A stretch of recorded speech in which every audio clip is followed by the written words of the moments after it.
Superior vena cava is bringing deoxygenated blood from the head and neck, upper limb, and thorax to the heart.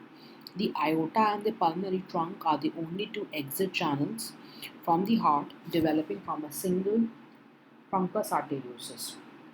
The two are intimately related to each other. Superior vena cava. Superior vena cava is a large venous channel collecting blood from the upper half of the body and draining it into the right atrium, formed by the union of the right and the left brachiocephalic or innominate veins behind the lower border of the first costal cartilage close to the sternum here. Okay, this is the right and this is the left brachiocephalic veins.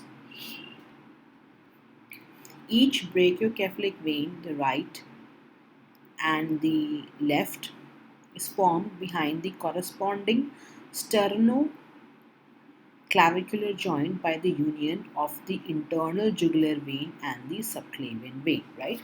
So the internal jugular vein coming from the head and neck, the subclavian vein joined to form the brachiocephalic vein right side, right? And then the right and the left combine to form the superior vena cava draining into the right atrium. The course, the superior vena cava is about 7 centimeter long. It begins behind the lower border of the sternal end of the first right costal cartilage, pierces the pericardium opposite the second right costal cartilage, and terminates by opening into the upper part of the right atrium behind the third costal cartilage. It has no valves. Relations, it's the superior vena cava. Anteriorly, we have the chest wall, the internal thoracic vessels, anterior margin of the right lung. And you can see over here, this is the anterior margin of the right lung. And the vessel is covered by the pericardium and it's in its lower half. The posterior relations, we have the trachea. So you can see it is lying posteriorly. This is the tracheal bifurcation over here, posterior to superior vena cava. And the right vagus is the right vagus over here. And the root of the right posterior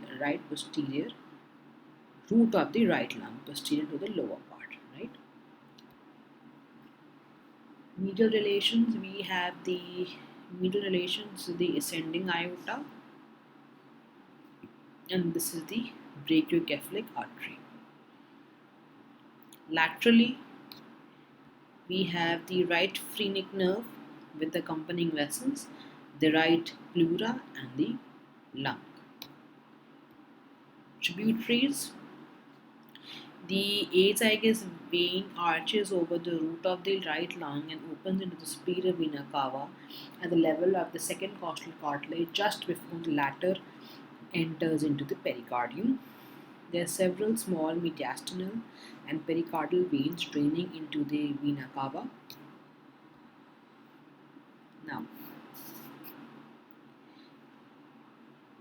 when there is an obstruction in the superior vena cava above the opening of the azygous vein, right?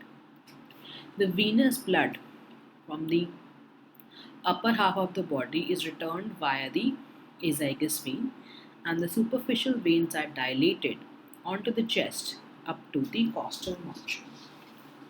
Blood from the upper limb is returned through communicating veins joining the veins around the scapula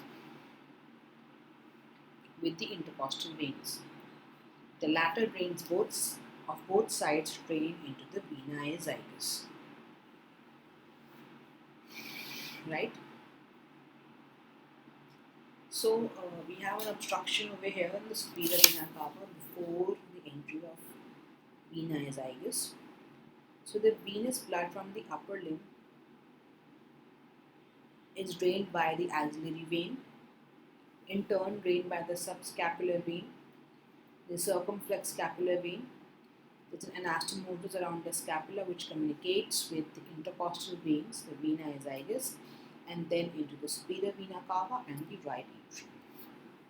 However, if there is an obstruction below the opening of the azygous vein, the blood is returned to the inferior vena cava by the femoral vein, and the superior veins are dilated on both sides of the chest and abdomen up to the saphenous opening in the thigh.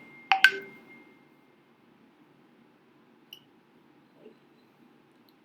So, the superficial veins connecting the lateral thoracic vein with the superficial epigastric vein is known as the thoracoepigastric vein. And in cases of the mediastinal syndrome, there is signs of superior vena cava obstruction are the first to appear.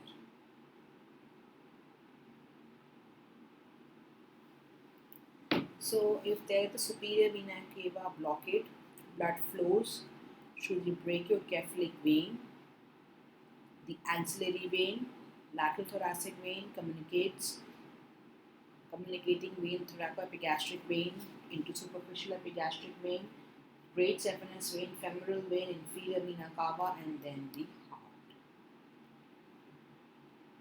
Right? You can see over here